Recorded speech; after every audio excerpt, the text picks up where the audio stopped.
tewasnya 6 laskar FPI itu kita selesaikan. Kalau itu ada pelanggaran HAM dari polisi, kita selesaikan. Jadi sekarang silakan Komnas HAM, Anda selidiki aja. Katakan kalau polisi salah, tapi katakan juga kalau ada pihak lain yang salah.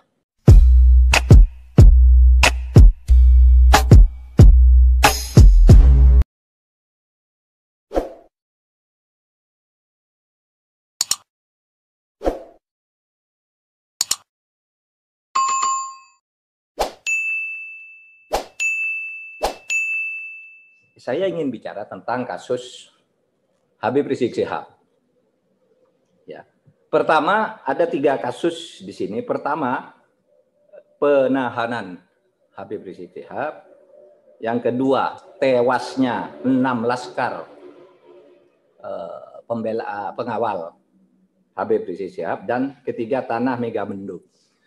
Saudara, kita akan menyikapi ini secara sendiri-sendiri. Urusan hukum Habib Rizik Syihab yang menyangkut soal kerumunan sebagai pintu masuk dan pengancaman serta provokasi berdasar pasal 160 itu akan dilanjutkan sebagai hukum yang tersendiri, terpisah dari kasus tewasnya 6 laskar itu. Tewasnya 6 laskar FPI itu kita selesaikan. Kalau itu ada pelanggaran HAM dari polisi, kita selesaikan. Tetapi pemerintah memang tidak akan membentuk TGPF tentang itu. Karena apa? Karena menurut hukum pelanggaran HAM yang seperti itu, menurut Undang-Undang nomor 26 itu urusan Komnas HAM. Sehingga kita katakan, ayo Komnas HAM, Anda bekerja apa saja. Saya sudah ketemu dengan Komnas HAM, silakan selidiki, kami tidak akan mempengaruhi, tidak akan intervensi. Kalau Anda perlu pengawalan dari polisi, kami bantu, gitu, agar Anda tetap independen. Dan nanti diumumkan sendiri, pemerintah akan ikuti apa hasil Anda itu, nanti akan kita follow up. Jadi kita tidak membentuk TGPF sendiri karena kita dulu membentuk Undang-Undang nomor 26 tentang Komnas HAM itu memang diberi tugas untuk itu. Jadi sekarang silakan Komnas HAM, Anda selidiki aja, katakan kalau polisi salah, tapi katakan juga kalau ada pihak lain yang salah. Nanti kita dengar. Kan Anda pasti bisa meyakinkan publik bukti-buktinya apa, bagaimana Anda menemukan bukti itu. Nah untuk itu, untuk tewasnya laskar ini akan ditangani secara terpisah sebagai kasus tersendiri, tidak lalu yang satu menutup yang lain, gitu. Pun soal tanah Megamendung yang sekarang dimiliki menjadi pondok pesantren FPI itu. Nah kita selesaikan sendiri. Hukumnya seperti apa? Dulu belinya kepada siapa?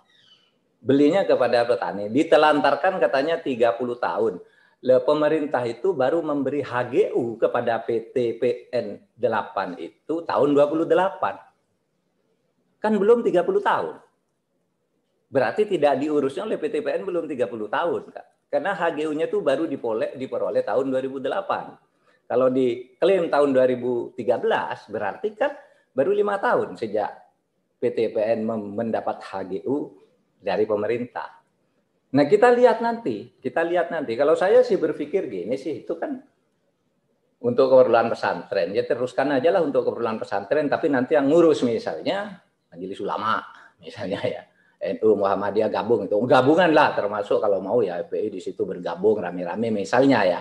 Tapi saya tidak tahu solusinya karena itu urusan hukum pertanahan, bukan urusan politik, hukum dalam arti kasus dan keamanan, gitu. Tetapi itu masalah hukum dalam arti hukum administrasinya itu kan ada di pertanahan dan BUMN.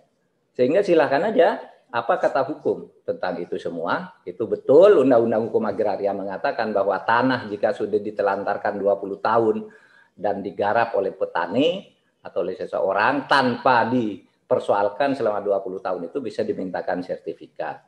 Nah sekarang ya kita pastikan dulu petaninya apa betul sudah 20 tahun di situ. Yang kedua HGU itu sebenarnya baru dimiliki secara resmi tahun 2008.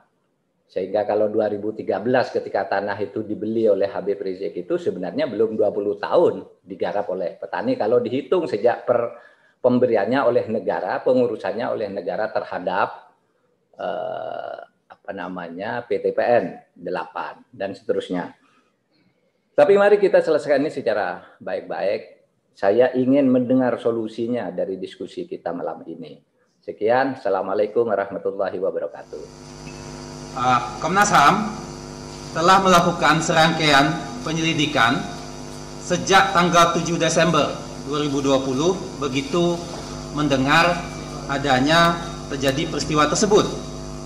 Tim Komnas HAM telah memintai keterangan berbagai pihak antara lain baik dari FPI, Polda Metro Jaya, Bareskrim Polri, serta dokter forensik.